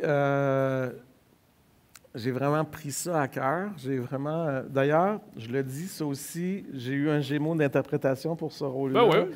Parce que ça a été une petite apparition. J'avais 3 épisodes sur 10, là, mais ça a été comme mais ton rôle a été marquant. A été marquant, oui. J'étais content. C'était comme une comète dans cette émission-là. Mais moi, je voulais vivre l'expérience totalement. Je me suis dit, go, on y va pour la totale. Alors, je suis allé chez l'esthéticienne et je me suis fait faire à la cire au complet. Au complet! Au complet, au complet, au complet. J'ai compris un peu ce que vous vivez, mesdames, mais aucune de vous sait ce que c'est de se faire le chest à la cire. Et ça, j'ai tellement hurlé. Et je suis donc dans la cabine chez l'esthéticienne, sur le plateau, pas loin de chez moi. Les cabines sont séparées juste par des rideaux. Et là, à un moment donné, moi, je parle à l'esthéticienne, tu sais, parce que ça fait mal en tabarnak. Et là, il y a une madame, l'autre bord, qui me dit, « Est-ce que c'est M. Bégin? » Oh non! Là, je veux mourir de honte. Et j'ai les 2 pieds dans les airs et je me suis fait faire tout le bikini au complet. Vraiment des zones où je ne m'étais jamais fait épiler, ni même toucher d'aucune façon, de cette façon-là, en tout cas, pas de cette façon-là. Puis on la voit pas dans ces régions-là, Pretzel. Là. Non, mais au départ, là, dans le scénario original, parce que je ne veux pas faire de divulgacheur, mais si vous ne l'avez pas vu, le personnage meurt. Puis initialement, on devait me retrouver dans un container, le cul à l'air, comme si je m'étais fait violer et défoncer. C'était assez graphique. Finalement, on s'est rendu compte que c'était trop graphique, puis que on n'était pas obligé d'aller visuellement, graphiquement jusque-là pour comprendre qu'elle était morte, violée, overdose. T'sais. Fait que finalement, on la trouve à terre dans un dépotoir avec du carton par-dessus la tête, puis on comprend que ça a mal fini. Mais fait que j'ai fait la totale, mais aussi parce que je me disais, ça va m'aider. Puis effectivement, dans l'idée de faire semblant, moi, je n'ai pas vraiment fait de recherche sur le monde des trans. Je ne suis pas allé rencontrer Tu n'as pas rencontré comme un peu Ludivine Redding a fait pour Non, avec je n'ai pas fait ça. La seule affaire que j'ai faite, j'ai regardé le film Dallas Buyers Club, où il y a un comédien qui a joué une trans de façon extraordinaire. Je me suis un peu inspiré de la façon dont il a joué, mais je vous jure qu'une fois rasé intégral, avec une perruque, des plateformes sodo, j'avais des plateformes, là, c'était quasiment des coturnes, toutes mes jewels, je me suis levé debout et tout à coup, le personnage est apparu. Parce que la force du costume, du maquillage, de la perruque faisait que j'avais juste maintenant... J'avais jamais marché... Ben moi, je te reconnais pas. C'est terrible. Là. D'ailleurs, je ne suis pas très belle, mais elle était très maganée. Mais je te jure, je t'ai embarqué ces talons, là, puis je me suis mis à marcher comme ça, comme si j'avais marché toute ma vie sur des talons hauts, parce que tout à coup, le costume était plus fort que moi. Fait que le personnage s'est créé avec le costume. Puis, tu sais, on se disait jusqu'où la voix va, comment tu vas le jouer au niveau de la voix. Puis, la voix est arrivée par elle-même. Je me suis vu dans le miroir, j'étais plus moi. Est-ce que tu as ri? Bien, c'est sûr que la première fois, j'étais choqué, là, dans le sens j'ai eu un choc là, quand la transformation totale, là, c'était assez choquant. Puis ça a l'air que même ces autres plateaux aussi, tu tournais aussi en même oui, temps. Je tournais... Il y a du monde à messe. Oui. Ça n'avait pas de sens. Ben non. Puis en plus, j'étais glabre de partout. Je m'étais fait couper les cheveux. Parce que ça pique. Moi, je me rase la barbe une fois par année. Non, ça me pique dans la face. Fait que j'imagine pas le. Non, c'était partout. Quand ça repousse, là, c'est assez désagréable. Fait que, ouais, c'est bikini. Je l'ai vécu, la coupe bikini. On peut applaudir ça. Oh, mon Dieu. Mais c'est un grand privilège d'avoir... Parce que souvent, dans notre métier, on nous demande de nous jouer nous-mêmes. Souvent, là, c'est très proche de ce qu'on est. Les affaires se font tellement vite. Tu as souvent joué même des caméos. On t'a souvent oui, parce que tu es assez connu. Dans les beaux malaises, tu as joué. Oui, je me suis joué moi-même. Tout ça. Là, j'en avais noté plusieurs, mais tu es allé à Les Pêcheurs. Oui, exactement. Je jouais moi-même. Exactement. Il y a plusieurs places. Mais souvent, même dans des personnages qu'on crée, on est souvent pas dans des rouges, même aussi. Oui, dans des rouges, oui, exactement. Patrick Huard joue un personnage, puis Christian Bégin, il arrive en Christian. Oui, c'est ça. Je trouvais ça fou. C'est assez flyé. Mais tu sais, mettons, même Rumeur, là, un personnage qui était assez marquant pour moi, Pierre-Paul, mais tu sais, c'était pas loin de moi. Ça, c'est le rêve d'un comédien, Pretzel, parce que là, tout à coup, c'est pas moi. Dans Fragile, la série qui est commencée à Radio-Canada, que je vous conseille de regarder, qui est une série magnifique, écrite par Serge Boucher, réalisée par... Puis je dis pas ça parce que je joue dedans, je dis ça parce que Martin Drainville est exceptionnel. Isabelle Vincent, qui joue ma femme là-dedans, elle est fantastique. Mais c'est pas moi. Et le plaisir de ce métier-là, c'est quand on nous demande de jouer vraiment autre chose que ce qu'on est, tu sais. C'est ça le trip. C'est pour ça moi, je trouvais que c'était quand même assez proche. Pretzel pis toi. C'est vrai? T'as une drôle de perception de moi. C'était le côté curieux, moi, je trouvais. Oui, ça, c'était assez curieux. Ça, c'était assez curieux. C'était assez curieux, oui. Ça, c'était assez curieux. Christian, je ne peux pas t'avoir ici sans parler justement de Curieux Bégin. Oui. Ça fait 13 ans que c'est 13 en ans ondes. maintenant, oui. Et on a une personne qui a passé beaucoup de temps avec toi qui avait un mot pour toi. Ah, On mon va aller Dieu, voir vous êtes Isabelle. bien extraordinaire. Salutations. Ah, c'est Mon nom est clair. Isabelle Claveau. J'ai été sommelière sur Curieux Bégin pendant quelques années. J'ai travaillé avec Christian, on est devenus des amis. Souvenir de tournage qui me fait encore beaucoup rire, que je regarde, cet épisode-là, je le regarde relativement souvent. Il me fait rire la fois au chalet avec Vincent Gratton et Daniel Vézina, où j'ai complètement raté ma recette à 3 ingrédients, 2 étapes faciles dans un blender. T'as sacré après moi ce jour-là. Et j'ai vu Vincent Gratton sauter dans le lac nu-cul. Je t'aime. Moi aussi, je t'aime. C'est extraordinaire. C'est la Mick Jagger des sommelières. C'est la plus rocker des sommelières. Je l'ai rencontrée parce qu'elle travaillait à la buvette chez Simone à Montréal. Puis j'ai eu un coup de foudre. Tu m'aurais enlevé 20 ans, je l'aurais kidnappée. Là. Je suis comme tombé amoureux de cette fille-là, mais je suis beaucoup trop vieux. Puis on est devenus de très bons amis. Puis j'ai offert de devenir sommelière sur Curieux Bégin. Puis ça a été une rencontre explosive. La chimie se sentait aussi. Ouais, c'est fou. Elle est incroyable, cette fille-là. Puis elle vient d'ouvrir à Rimouski sa première buvette à elle-même qui s'appelle Les Oiseaux Rares. Puis c'est un succès fou à Rimouski parce qu'elle vient du bas du fleuve, originalement. Puis elle est retournée vivre là-bas. Elle a ouvert sa business. C'est une femme extraordinaire, extrêmement compétente, puis qui a des grandes connaissances. Puis elle a 30 ans, là. Elle a 30 ans. Fait que, puis brillante, brillantissime, rockeuse comme pas possible. Puis il y a des fois, même, elle arrivait sur le plateau, le lendemain de veille, un peu cross-site, mais toujours très professionnelle. C'est une fille que j'adore. Puis Curieux Bégin, on a beau dire, ça a changé ma vie d'un bout à l'autre. Une période de vie où tu n'avais pas nécessairement de contrat. Non, effectivement. Tu avais ça. Oui. Mais j'aimerais ça justement que tu me parles des beaux moments, comme qu'elle décrit. Ah oui, excuse-moi encore une fois. Je peux l'enlever complètement. Hey, non, je ferai jamais ça! Tout nu, je suis très décevant! Ben, elle nous a lancé sur une piste, peut-être avec Vincent Gratton. Oui, on a fait des une émission. épisodes. On a fait une émission dans un chalet à Morin Heights. Puis, tu sais, il y a quelque chose dans le Curieux Bégin qui on fait les choses sérieusement sans jamais se prendre au sérieux. Je pense que c'est le succès de cette émission-là. Les gens ont l'impression d'être dans le party avec nous. Tu sais, des fois, il y a certaines émissions, tu as l'impression que les artistes ont du fun juste entre eux autres puis qu'on n'est pas conviés au party.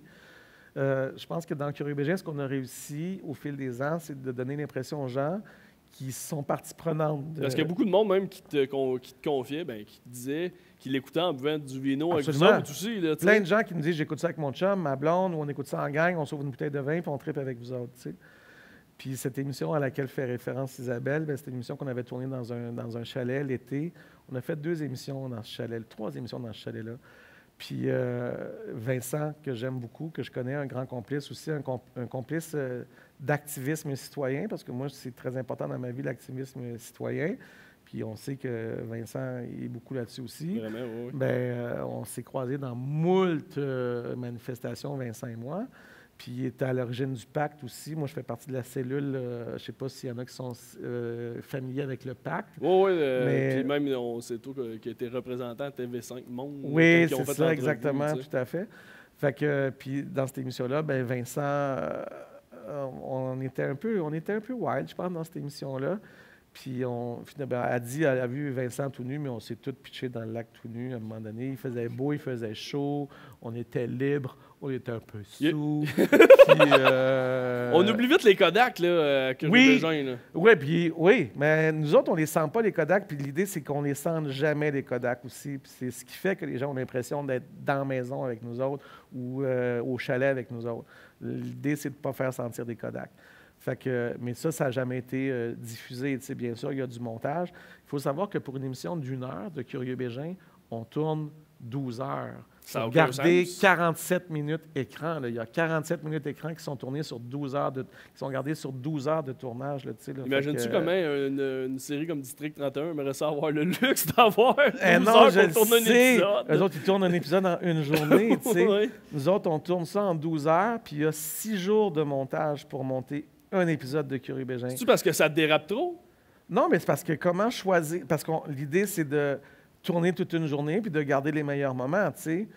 Fait que la job de montage est très, très, très Vraiment, importante, ouais. tu sais. On peut pas manquer de bout, ça peut pas sauter du coq à l'âne, Non, vraiment, c'est là. ça. Fait que c'est pour ça qu'il y a plus de jours de montage que de jours de tournage pour un épisode, tu sais. Alors que, mettons, il y a du monde à la messe, on tourne presque en temps réel, tu sais. Mettons, pour une émission d'1 heure et demie, on va tourner environ 2 heures. Fait que j'ai comme un spello, là, j'ai comme un buffer d'environ une demi-heure. Tu peux pas te tromper bien dans tes questions. Non, c'est ça, exactement. Tu peux pas avoir comme moi une boîte de céréales Moi, j'ai et avoir rien. des repères. Je n'ai rien. Mais toi, tu l'as déjà dit aussi que tu étais bon. C'est parce que tu étais bon comédien aussi. Puis, Ben, c'est t'as ma une mémoire. mémoire, C'est vraiment- ça. Moi, j'ai compris qu'au théâtre, j'ai compris que plus tu sais ton texte au théâtre, plus tu es libre. Plus tu sais ton texte par cœur, plus tu peux jouer. Tu n'es pas en train de penser à ce que tu vas dire, tu es en train de penser juste à être puis à jouer. Fait que ça m'a servi dans mon métier d'animateur parce que je me suis dit, plus je maîtrise mes dossiers de recherche, plus mes questions sont préparées, je les sais, je les connais par cœur, mais rendu sur le plateau, j'ai pas de rayette, j'ai pas de télésouffleur, j'ai rien. J'ai une première question qui va donner, mettons, l'orientation que je voudrais donner à la conversation, puis après ça, advienne que pourra. Je suis un peu comme tu fais, toi. Comme tu m'as dit avant qu'on rentre sur scène, tu sais, tu m'as dit, j'ai des questions préparées. J'en ai beaucoup. Tu en as beaucoup. Mais rendu là, tu suis le POC. C'est ça.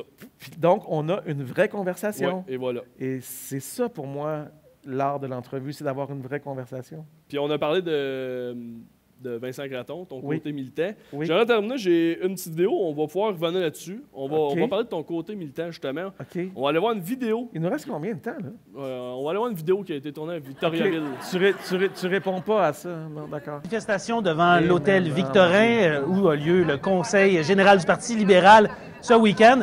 Et là, ben, pour l'instant, c'est relativement tranquille. L'ambiance, quand même, change du tout au tout d'un instant à l'autre. C'est passé de tendu tout à l'heure à maintenant, c'est carnavalesque. Les gens s'amusent. Dans la foule, des personnes connues, Christian Bégin, le comédien, tente de calmer les gens. Des gens qui secouaient les clôtures et qui avaient des roches dans les mains. Essayer de les convaincre de revenir au calme. Entre la vie et la mort. En ce moment, à l'hôpital. Oui, bien sûr. Juste se calmer. Oui, mais je suis tout d'accord avec toi. Je suis ici parce que je suis d'accord avec toi. Mais on peut juste se calmer et respirer correctement.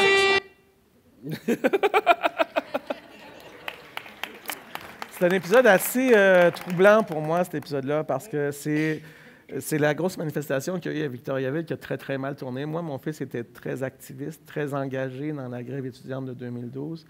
Il a fait toutes les manifestations de nuit. Il était très, très, très engagé.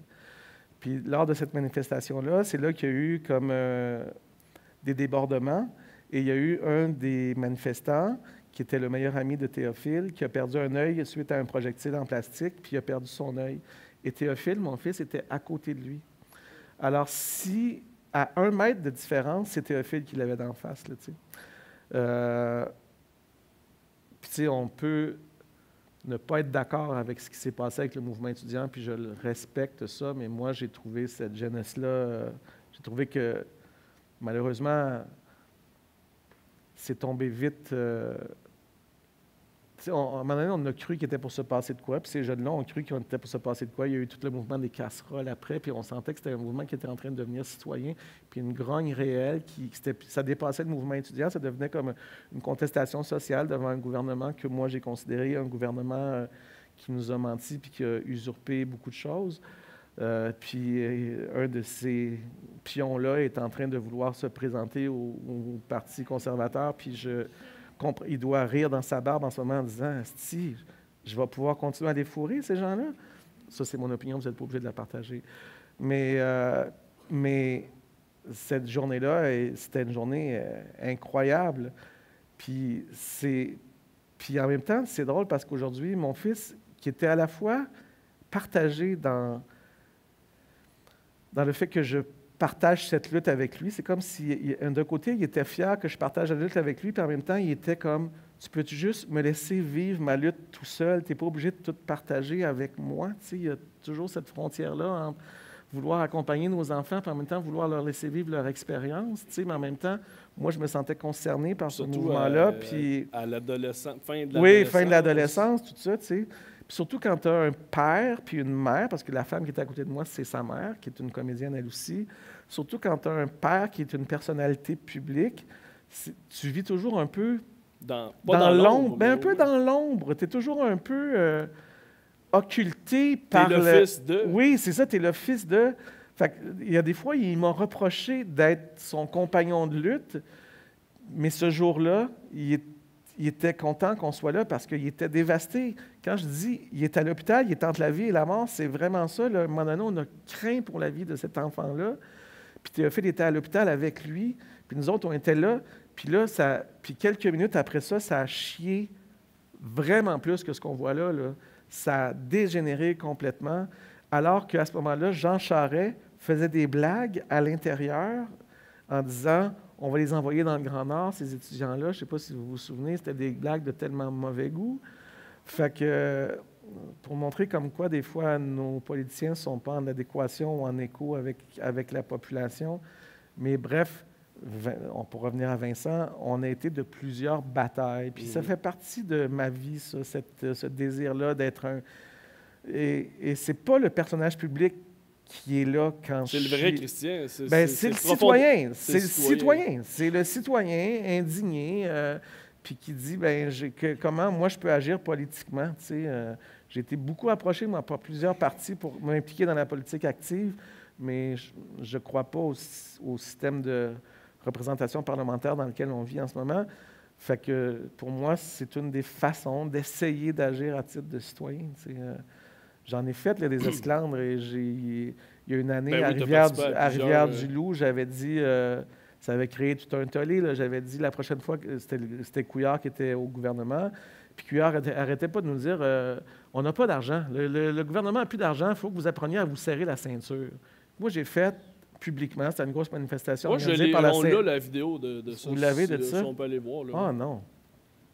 Le pourcentage de gens qui ont élu ce gouvernement-là, mais l'argent qui circule partout dans le monde est dans la poche de ceux qu'on élit et qui sont, eux, redevables aux grands, aux banquiers, aux propriétaires de toute cette machine qui ne sert que, on va arrêter de le dire là, tout le temps, mais c'est vrai qu'il ne sert que 1% de la population. Alors à chaque fois qu'on va vous dire, vous autres, faites votre juste part et mettez votre main dans vos poches, on va leur dire, mangez de la marde.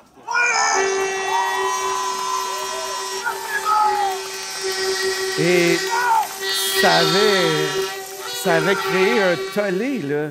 Je veux dire, j'ai eu des menaces de mort, il y a des gens qui ont appelé au boycott d'IGA, qui ont appelé au boycott qui ont appelé Télé-Québec, qui ont dit « mettez-les dehors », alors que je n'étais pas méprisant envers le peuple. Je faisais justement dire aux gens « arrêtez d'accepter qu'on vous mente. C'est pas vrai quand on vous dit que le gouvernement n'a plus d'argent. Il n'y a jamais eu mondialement tant d'argent en circulation. Mais le jour où on va arrêter les évasions fiscales, le jour où on va taxer les riches, on va en avoir des programmes sociaux, on va en avoir des écoles rénovées, on va en avoir des autoroutes qui fonctionnent, puis des aqueducs qui ne sont pas toutes fuckés. On se fait voler littéralement. On paye 10 fois le prix qu'on devrait payer pour 1 kilomètre d'asphalte parce qu'il y a des gens qui se mettent de l'argent dans les poches. Fait qu'il faut arrêter de croire quand on nous dit « il n'y a plus d'argent ». C'est pas vrai. Il y a plein d'argent. Il n'y en a jamais autant eu mondialement. Mais l'argent n'est pas dirigé là où il doit être. Puis tant qu'on ne va pas imposer des mesures coercitives devant les GAFA de ce monde en ce moment qui se sauvent des taxes, tant qu'il n'y aura pas de réelle loi pour contrer les évasions fiscales.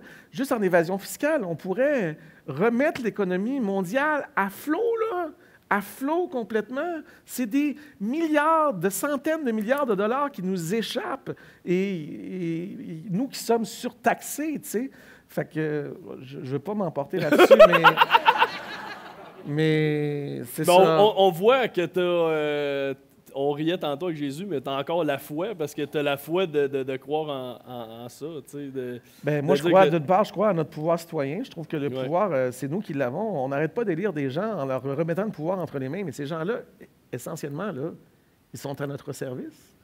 On les a élus pour qu'ils soient à notre service. Puis c'est comme si, une fois qu'on les a élus, on débarquait du processus, puis on disait « arrangez-vous maintenant ».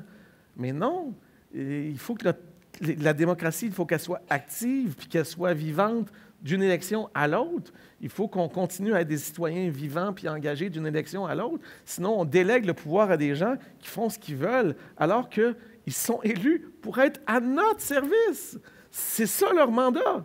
On les délègue pour qu'ils soient à notre service, puis c'est comme si on abandonnait ça, puis on disait maintenant qu'ils sont élus, faites ce que vous voulez.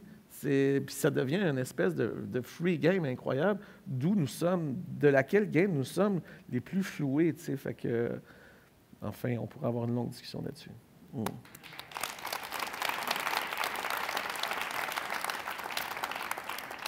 Christian, on va finir avec 2 petites questions. Ah oui, donc. 2 questions. Oui. C'est déjà fini, ça va tellement vite. Avez-vous du plaisir avec Christian? Oui, merci. Honnêtement, j'aime ça, Christian, parce que tu m'amènes dans des zones où, j'aime mieux t'écouter que renchérir, mais que ça m'apprend. Je parle beaucoup, par exemple. Non, mais ça m'ouvre l'esprit, puis ça me donne un éveil. Puis je pense que plusieurs aussi, des fois, ça peut s'allumer. Puis à soir, tu es capable de faire rire puis de faire réfléchir aussi. Bon, tu vois? Une très belle qualité. C'est l'image de la vie. Une très belle qualité. Tu m'as enseigné comme à l'ENH, comme à l'École nationale de l'humour. Voilà, la vie essaie entre le drame puis la comédie tout le temps, entre le sublime et le grotesque, vraiment. Vraiment. En fait, j'ai 3 questions. La dernière est assez plus courte. J'aimerais savoir, parce que tu as dit que tu as signé le pacte, tu es dans 1000 causes. Oui. Pour la fin de ta vie, tu as le droit de défendre une cause. Tu choisis laquelle? Moi, j'ai la mienne, mais je te laisse... Mais je pense que en ce moment, c'est incontournable que l'urgence climatique, l'urgence environnementale devrait être notre enjeu. Je suis tout à fait d'accord avec toi. Puis on devrait, toutes nos décisions... Tu sais, l'autre jour, on me demandait, lors d'une entrevue que j'accordais aussi, si j'étais ministre de l'Environnement aujourd'hui, ce serait comme ma première mesure, ça serait de coordonner tous les ministères, pour que toutes les décisions de tous les ministères soient prises à l'aune de l'urgence climatique. Parce que là, en ce moment, il n'y a pas de cohésion entre les ministères. Tout le monde agit, c'est comme ça agit en silo, puis il n'y a pas de cohésion. Mais si on crée une cohésion, puis qu'on crée une espèce de, je déteste ce mot qui est galvaudé, mais une espèce de synergie, quelque chose d'un peu plus organique là, qui fait que, on se met tous ensemble, que tout le monde se met ensemble. Mais je pense que s'il y a une urgence... Il faut que les partis m'emmener. Moi, la première affaire que je ferais, là, moi j'ai été approché beaucoup, je te l'ai dit, pour aller en politique, je n'irai jamais en politique tant qu'on n'abolira pas les partis. Moi, je suis pour l'abolition des partis. Parce qu'aussitôt que l'existence des partis crée de facto de la corruption puis de la collusion et aucune indépendance d'esprit. Parce que si je suis libéral, puis que j'émets une idée, puis que de l'autre côté, il y a un péquiste, tout de suite, cette idée-là n'est pas bonne. Donc, c'est contre-productif. Il ne peut pas y avoir d'avancement parce qu'il n'y a jamais possibilité de reconnaître chez l'autre une bonne idée. Fait que si on abolit les partis, d'une part, il y a moins de collusion, il y a moins de corruption, il y a moins de renvoi d'ascenseurs, et tout le monde devient des candidats indépendants. Fait que toi, dans ton comté, il y a 4 gars, 6 filles qui se présentent. Ils ne sont pas sous un parti, ils se présentent avec des idées. Et l'Assemblée nationale serait formée de gens qui ont des idées et qui sont obligés de s'entendre entre eux et qui sont obligés de s'écouter et qui ne sont pas dirigés par la ligne d'un parti. Parce que la ligne d'un parti fait en sorte qu'ils n'ont plus de liberté d'esprit, ils n'ont plus de libre arbitre, ils sont obligés de suivre la ligne de parti. Fait que, encore une fois, je m'en parle. Mais, tout ça pour dire que j'ai un fils, moi, de 27 ans. Il y a des enfants qui sont venus au monde aujourd'hui, là. Il y en a plein qui sont venus au monde aujourd'hui. C'est quoi, là? Puis moi, je suis contre l'idée qu'on se dise... Moi, je trouve ça terrible qu'il y ait des enfants, des jeunes de 20, 25 ans qui se disent « Ça vaut-il la peine de faire des enfants? » Si on se met à penser la vie en fonction de « Ça vaut-il la peine de faire des enfants? » C'est terrible comme constat d'humanité, là, c'est terrible. Fait que moi, je veux qu'on continue à espérer puis d'avoir le goût d'avoir des enfants, mais je veux qu'on réfléchissent ensemble à parce que inévitablement, il va y avoir un effondrement. Ce système-là, dont je bénéficie, auquel je participe, totalement, il va s'effondrer à un moment donné. Il y a pas...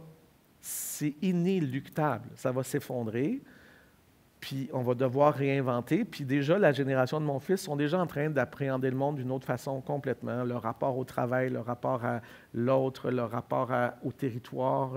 Mon fils vit à Séoul, il étudie à Séoul. Pour lui, gay, trans, tout ça, ça n'existe pas. Je veux dire, tout le monde est égal, peu importe la race. Le travail, pour lui, ce n'est pas sa vie. C'est-à-dire que le travail devient pour lui un outil pour continuer à vivre, mais n'est pas le centre de sa vie. Alors que moi, je viens d'une génération où on se définissait par le travail. Fait que le monde va changer, ça va passer par un effondrement, mais notre première préoccupation devrait être une préoccupation environnementale en ce moment. Savoir, c'est impensable de penser qu'on va léguer à nos enfants une terre en moins bon état que celle que j'ai reçue.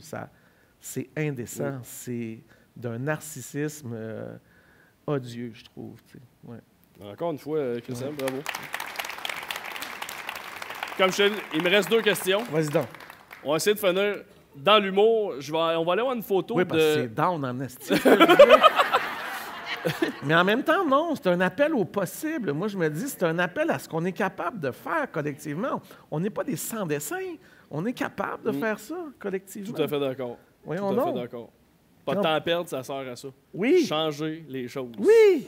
Mon Dieu, c'est nous qui avons le pouvoir. La nouvelle vocation de mon show sur YouTube. Mais c'est nous qui l'avons le pouvoir. Le jour où on va comprendre ça, bon sang que ça va changer bien des choses. T'as bien raison. Mais ça, pour vrai, ça, je te salue parce que moi aussi, c'est l'environnement. Voilà. Mon gros débat. C'est sûr. C'est ça. Je suis venu en char électrique. C'est pas une solution miracle, le char électrique. Là. Fait que Christian, vous faites tout le lift en revenant. Oui, c'est ça. Oui. On a là une photo de Cousteau. Oui, Jean-Jacques Cousteau, l'encyclopédie Cousteau. Tu as déjà dit que ton premier French s'est donné dans un camp de pastoral. Tu l'as dit, on parlait de ça Martine tantôt. Coulombe. Et tes premiers émois, ça a été en regardant l'encyclopédie Cousteau. Oui. Tout ce que tu n'as pas un catalogue Sears, c'était l'encyclopédie Cousteau. Tu veux que je te raconte ça? Alors, moi, je viens d'un milieu où il n'y avait pas beaucoup de livres chez nous, un milieu assez, pas modeste financièrement, mais modeste culturellement. Tu sais, on écoutait Télémétropole, Les Tannants, puis The Price is Right, puis il n'y avait pas beaucoup de livres dans la bibliothèque. Puis, moi, mon père est un marin, je suis fils de marin, petit-fils de marin, arrière-petit-fils de marin. Mon frère et moi sommes les 2 seuls qui avons rompu avec cette tradition-là de 3 générations. Mais je rêvais de devenir océanographe. On écoutait chez nous Jean-Jacques Cousteau, les documentaires, puis je rêvais de faire ça. Ça a été mon premier rêve. Mais j'étais pourri en sciences, pourri en mathématiques, pourri en chimie, pourri en physique. Mais mon père m'avait acheté à Noël l'encyclopédie Cousteau, dans le tome numéro 2 qui se portait sur les mammifères. Il y avait sur une page, moi je tripe sur les dauphins, c'est mon animal fétiche, il y avait tout un chapitre consacré aux dauphins. Et on comparait les dauphins aux humains et on expliquait en quoi ils étaient des mammifères, donc qui nourrissaient leurs enfants. Les dauphins allaitent c'est des mammifères, hein, ça vient de la mamelle. Donc, ils allaitent leurs enfants. Et sur une des pages, il y avait d'un côté une maman dauphin avec son fils qui visiblement buvait au sein de sa mère. Et de l'autre côté, il y avait une humaine. Une femme magnifique, une jeune maman. Une femme magnifique. Une jeune maman, blonde, je vais m'en souvenir toute ma vie, dont on voyait le sein et l'auréole du sein, autour duquel sein, il y avait un bébé qui tétait. Et mes premiers émois et mes premières masturbations ont été en regardant cette femme qui allaitait son bébé dans l'encyclopédie Cousteau. C'est épouvantable. J'avais pas grand-chose à me mettre sous la main, vous allez me dire. Mais... C'était mieux que le dauphin. C'était mieux que le dauphin. Hey, je me souviens, là, je me ferme les yeux, je me souviens précisément de cette image-là, de sa face, de sa coupe de cheveux, de la couleur de sa peau, de la couleur de l'auréole de son sein qui était un peu foncé. Puis, je m'en souviens précisément et je me suis tellement zigné là-dessus. Tellement, là, c'est épouvantable. Avant que tu y repenses trop puis que tu baptises nos nouveaux divins de chez Cinderé, que je salue d'ailleurs, chez Cinderé, et la mercerie Brabant qui nous habille aussi. Qui t'habille? De Saint-Hyacinthe, j'ai oublié de dire en intro. Merci, mercerie Brabant. Mercerie Brabant de Saint-Hyacinthe, oui. Ça vaut le détour. Oui, d'accord. Ça vaut vraiment le détour. T'es très chic. Ben, très merci, t'es élégant. bien gentil. Ça vaut le détour, honnêtement. Je suis allé hier. OK. Puis j'ai été servi comme un roi. Puis tout le monde qui va là, de mon grand-père qui y allait quand j'étais jeune. OK, c'est une entreprise familiale en plus. Oui, ça a été pris du grand-père jusqu'à Wow, un jeune ça, de c'est mon âge. fantastique. Fait qu'on on les applaudit. Ça, c'est une façon de résister contre les Walmart de ce monde. C'est ça. Tu sais. Fait Voilà. que c'est vraiment une belle entreprise qui est à Saint-Hyacinthe. Donc c'est pour ça que je trouve que ça vaut le Merveilleux, détour. faut le dire. Christian, dernière question. Dernière question déjà. Quelle heure qui est? Minuit et demi. Non. Il n'y a 10 pas heures d'heure, et quart. on est sur YouTube, Christian. Oui, le c'est monde ça, l'écoute il n'y a quand pas il d'heure, veut. il n'y a pas Vous d'heure. pouvez l'écouter quand vous voulez. Ah oui, Il y a c'est pas vrai, je ne me d'heure. suis pas adressé à la caméra là-bas. C'est vrai, Ah, la caméra là. bonjour, caméra. On l'a pas regardé. Christian, comment as-tu aimé... Ben, non. Comment as-tu vécu ton expérience à pas de temps à perdre? Ben, c'est à la mesure de ce que je m'imaginais. Je savais que c'était pour bien se passer. Je savais que... Moi, j'ai beaucoup d'estime pour le travail. J'ai beaucoup d'estime j'ai beaucoup d'intolérance devant l'incompétence, je dois le dire. Je suis irrité par l'incompétence ou les gens qui ne se préparent pas, qui ne travaillent pas, qui la paresse m'irrite. Puis je savais que c'était pour être bien préparé. J'ai vu des extraits, je savais que c'était pour bien se passer. Je savais qu'on était pour avoir une vraie conversation, puis c'est ce que j'aime. Parce qu'on a beau dire, je m'appelle Curieux Bégin dans la vie, mon personnage public, mais ça fait partie de moi, ce désir-là d'être curieux de l'autre, d'être curieux de moi-même, d'être curieux de la nature humaine. Un comédien, c'est ça, hein, c'est quelqu'un qui observe le monde et qui essaie d'en témoigner. Bien, ce soir, on a eu une conversation réelle avec du vrai monde. J'ai eu l'impression qu'on s'écoutait, que vous pouviez participer à la conversation aussi. L'impression qu'il y a eu un vrai échange. Puis je trouve qu'on est en manque de ça. On crée beaucoup de communautés virtuelles, on crée toutes sortes d'affaires, de lieux où on n'est pas en contact, mais il n'y a plus beaucoup de lieux où on fait tous la même chose en même temps dans la vraie vie, dans la réalité. Je ne suis pas nostalgique des perrons d'église. Là. Je dis pas, je ne suis pas OK boomer, puis c'est comme c'était meilleur dans mon temps. Mais je trouve qu'on est en déficit de moments où on vit ensemble des choses en même temps, puis on a des vraies conversations. Même si on est dans un contexte de représentation, on le sait qu'on est dans un contexte extraordinaire, dans le sens hors de l'ordinaire. On ne va pas tous partir ensemble après, là, puis je ne vais pas aller souper chez vous demain. C'est pas ça qui va arriver. Mais il y a eu une rencontre d'humains autour de sujets qui nous concernent, qui me concernent moi, bien sûr. J'étais au cœur. On pourrait dire qu'il y a une part de narcissisme dans ça. Oui, je me prête à ce jeu-là. Mais il y a eu une rencontre, une conversation, puis un partage. Puis moi, je trouve qu'une des clés dans la vie, là, pour la suite du monde, c'est ça.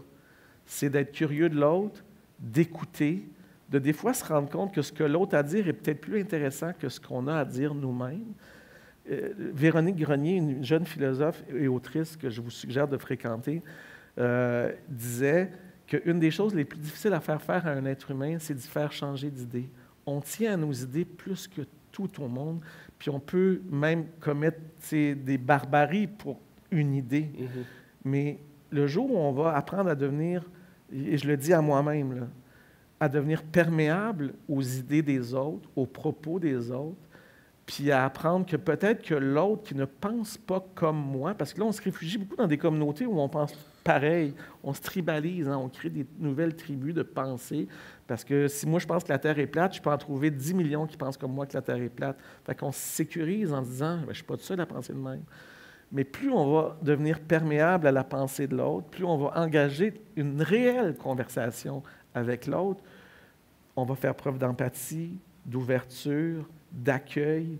Je ne parle même pas de tolérance, parce que tolérance, moi je trouve qu'il y a un contexte, il y a quelque chose de péjoratif dans la tolérance. C'est de l'accueil, de l'ouverture, de la curiosité, de l'empathie. Puis dans une conversation comme ce soir, qu'on a eu tout le monde ensemble, il y a ça, il y a le germe de ça. Puis moi, je pense que dans ça réside une partie de notre salut. C'est comme ça que je vais terminer. Merci beaucoup. Christian Bégin! Merci. Merci beaucoup, Christian. Merci, merci. Un énorme plaisir. C'est un plaisir très partagé. Ça fait un plaisir. Tu reviens quand tu veux. Merci beaucoup. Merci tout le monde. Merci infiniment. Merci beaucoup à tous.